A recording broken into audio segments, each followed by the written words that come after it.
K 또 혹은 요거는 1기압. 그래서 그때를 표준 상태로 한다. 왜냐하면 기체의 볼륨은 이 볼륨은 자 예를 들어서 여러분들 자동차들 다들 운전하시죠? 어떤 분은 뭐 못해요 그러는 분이 있는데 음주운전에 걸려서 면허가 취소됐습니다. 그런 분 빼놓고요. 자동차가 펑크 나서 우리 자동차 타이어를 수선하러 우리 카센터에 갔을 때 펑크를 떼우면 그 김 사장님이 그러죠. 얼마 넣어드릴까요? 그런데 어떤 분은 2,000원어치 넣어주세요. 돈 2,000원밖에. 이런 분 안 계시죠? 얼마 넣어주십시오. 그러는 어떤 개수 정량적인 거. 뭐 어떤 분은 30 넣어주세요. 그래요.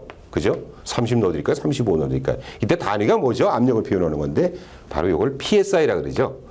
그래서 PSI는 다시 뭡니까? 파운드 퍼 제곱인치다. 그래서 14.7가 1기압이죠. 그래서 14.7이 나가니까 한 2기압 정도 되는 겁니다. 그래서 고압가스란 우리 법규에서는 35도일 때 혹은 상용의 온도에서 10kg 이상 1메가파스칼 이상의 압력을 갔을 때 우리는 그걸 고압가스라고 규정하며 그런 가스를 제조하든가 그런 가스를 저장하든가 또 판매하는 사람은 각각의 고압가스 제조가 또 두 번째 판매하는 사람은 고압가스 판매허가 또 고압가스 저장가를 각각 득해야 되겠죠. 시도지사로부터.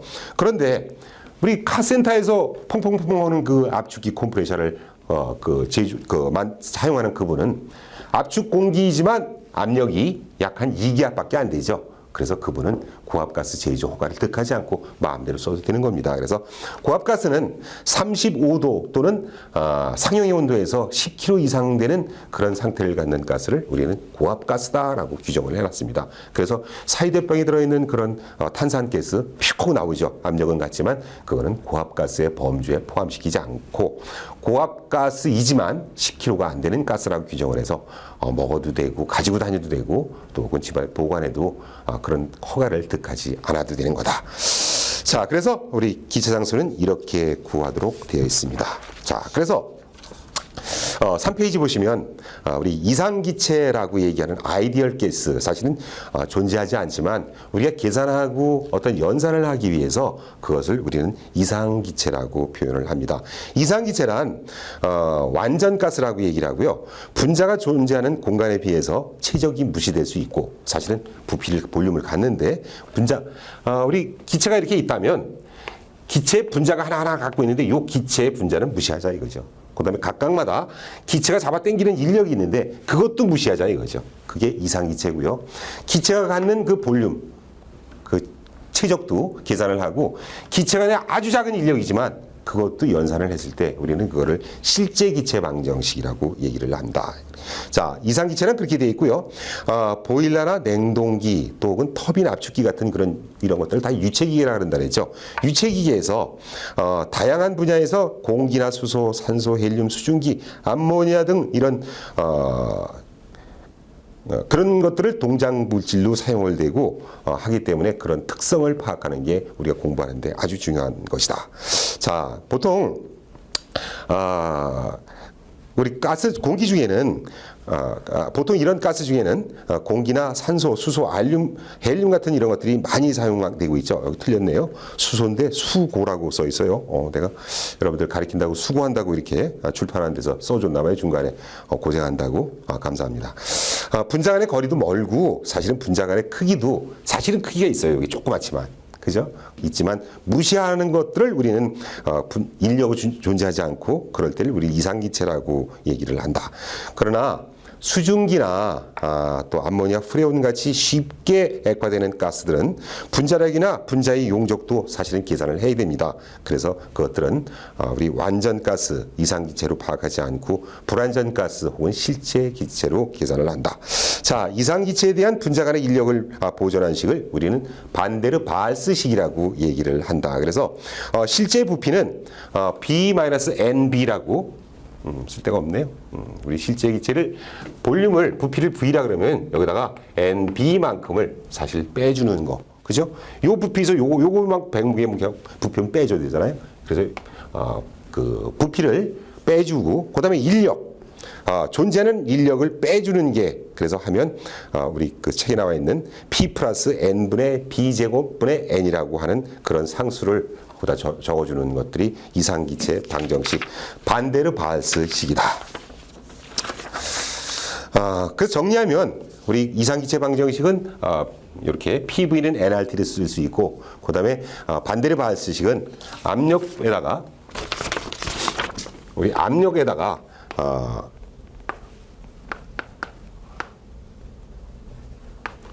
요거를 플러스 시켜주고, 요거 같이 갖고 있는 인력을, 그 다음에 부피에서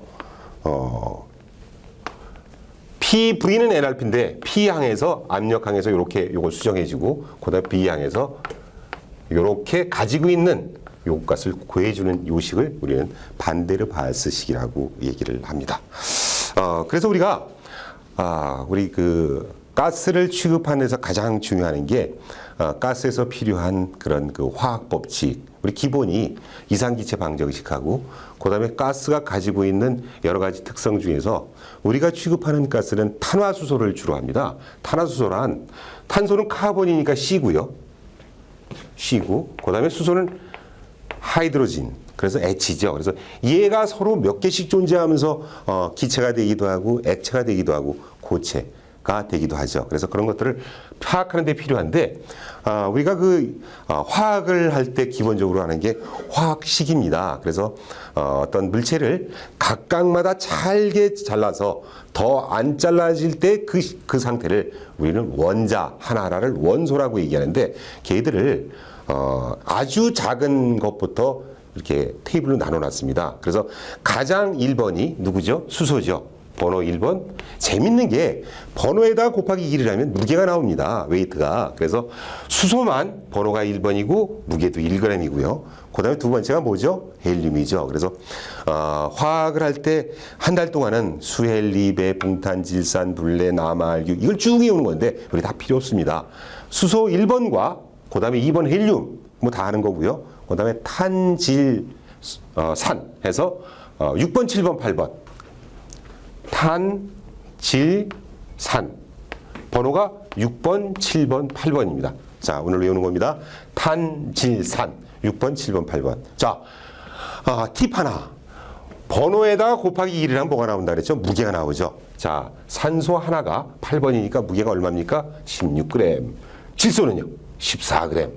탄소는 12g. 어떤 분은 이거 하나만 가르치면 두 개를 금방 하시는 분들이 있어요. 어떤 분은 두 개 가르쳐도 하나 모르는 분이 있고.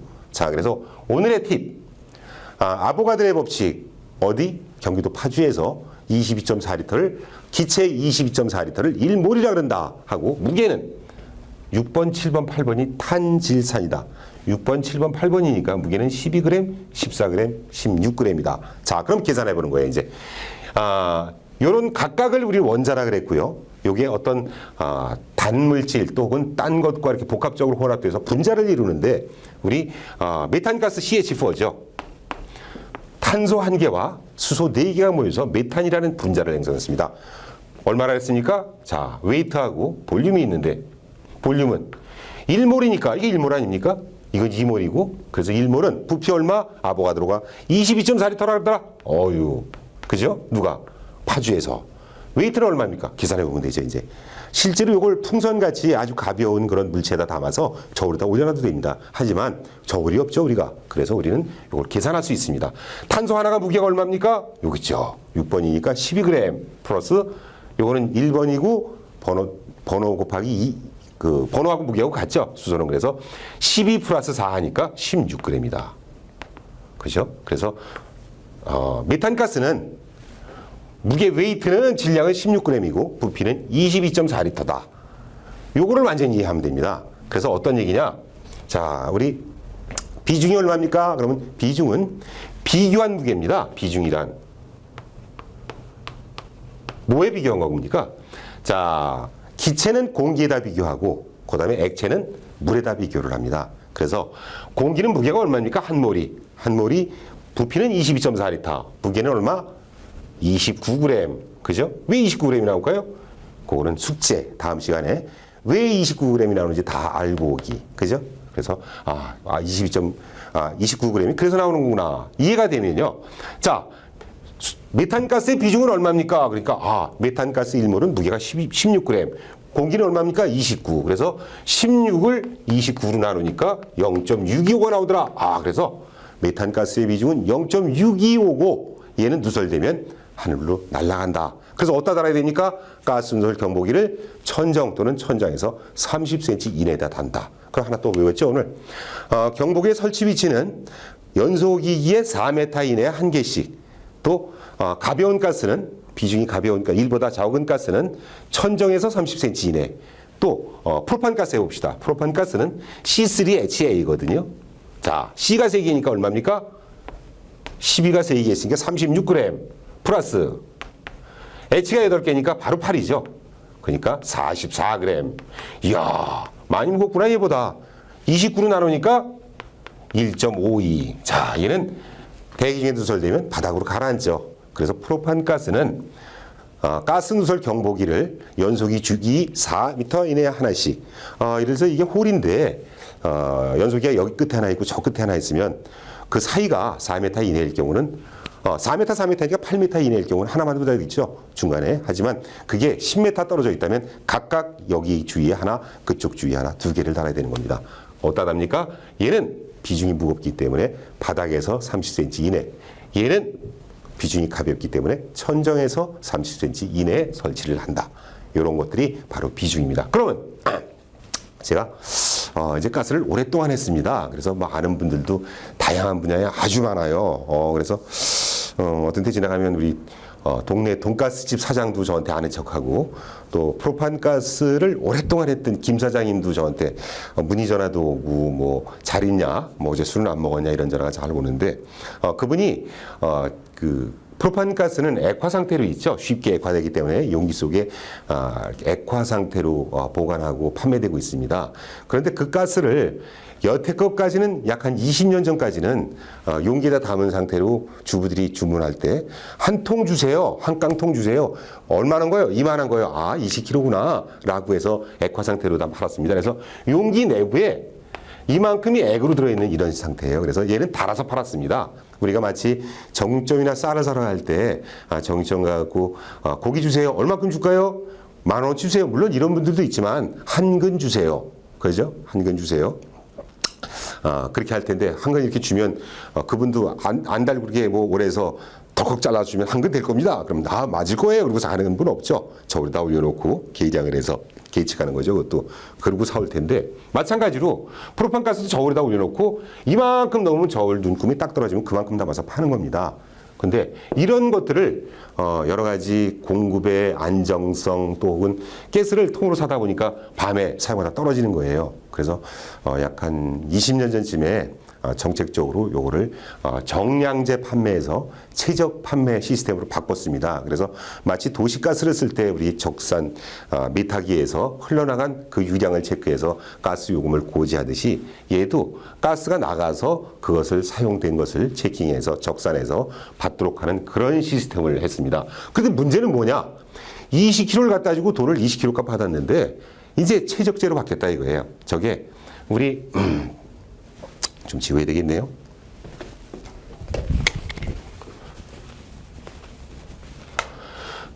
볼륨과 그다음 웨이트가 있는데, 전에는 웨이트로 해서 20kg을 팔았는데 한 통에 들어있는 게 지금 볼륨으로 요게 이런 단위를 쓰는데 어떻게 되냐 이거죠. 그래서 우리가 디멘전이라고 얘기하죠. 차원이라고 얘기를 하는데, 차원이 이런 차원도 있습니다. 여긴 우리 그 지수가 없지만 1이라고 얘기하죠. 그래서 지수 1인 경우를 우리는 디멘전 1, 퍼스트 디멘전이라고, 세컨드 디멘전은 뭡니까?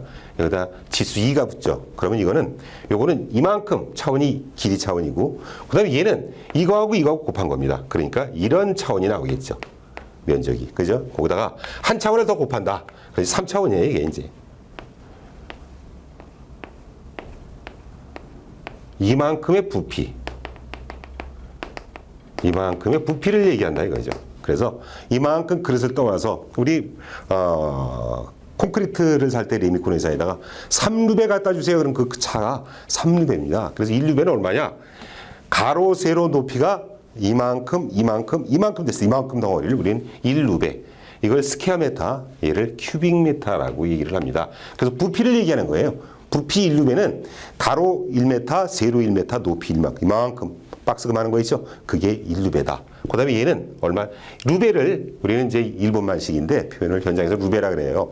사실은 우리 세제곱을 큐비라고 얘기하죠. 큐빅메타. 얘를 스퀘어메타, 해배라고 얘기하죠. 그래서 야, 1해배당 얼마냐? 그래서 가로 세로 1m 했을 때 그만큼 면적을 우리 스퀘어메타, 그다음에 이렇게 얘기를 하죠. 그래서 이걸 차원이라고 얘기합니다. 부피를 얘기하는 거예요. 그래서 20kg이 부피는 얼마나 되냐? 계산을 해봐야 된다 이거예요. 누가 그랬습니까? 아보가드로가 또 얘기해 줬어요. 그래서 아주 중요한 사람들이에요. 이상해요. 저도 고향이 파주인데 파주 사람이 유명한 사람이 많아요. 누구? 보일도 있고 샤를도 있고 아보가드로도 있고 저도 있고 그죠? 그래서 아보가드로는 뭐라 그랬냐? 1몰은 22.4리터의 부피를 갖는다. 그랬어요. 모든 기체는 그죠? 그러면 프로판가스는 무게는 얼마입니까? C3H8이니까 계산하니까 이거 12 플러스 8하니까 44g. 그죠? 요런 관계를 갖더라 이거예요. 그래서 22.4리터가 44g을 갖는데 다시 바꿔 써서 44g은 22.4리터를 갖는데 요걸 보니까 뭐가 보이네. 그죠? 배관계가 있네. 그죠? 그러면 20kg은 얼마의 체적을 갖느냐? 이런 식이 유도가 되겠죠. 우리 요거 5학년 때가 했었죠. 비례식. 내양의 합은 외양의 합과 같다. 쓰면 22.4 곱하기 22.4 곱하기 20은 외양의 곱과 같다. 44 곱하기 x다. 자, 그래서 44를 나누니까 그죠? 22.4 나누기 44 하니까 와, 0.52 정도가 나오겠네요. 그래서 프로판가스 20kg은 약 10세제곱미터 큐빅미터의 부피를 갖는다. 그래서 요거를 완전히 이해해서 우리 아보가드로의 법칙, 보일-샤를의 법칙, 이런 이상기체 방정식, 탄질산 이해하면 화학은 다 풀 수 있습니다. 그래서 우리 첫 시간 너무 많이 하면 머리 아프죠? 그래서 첫 시간은 이렇게 하고 잠시 쉬었다 하겠습니다. 수고 들어주셨습니다.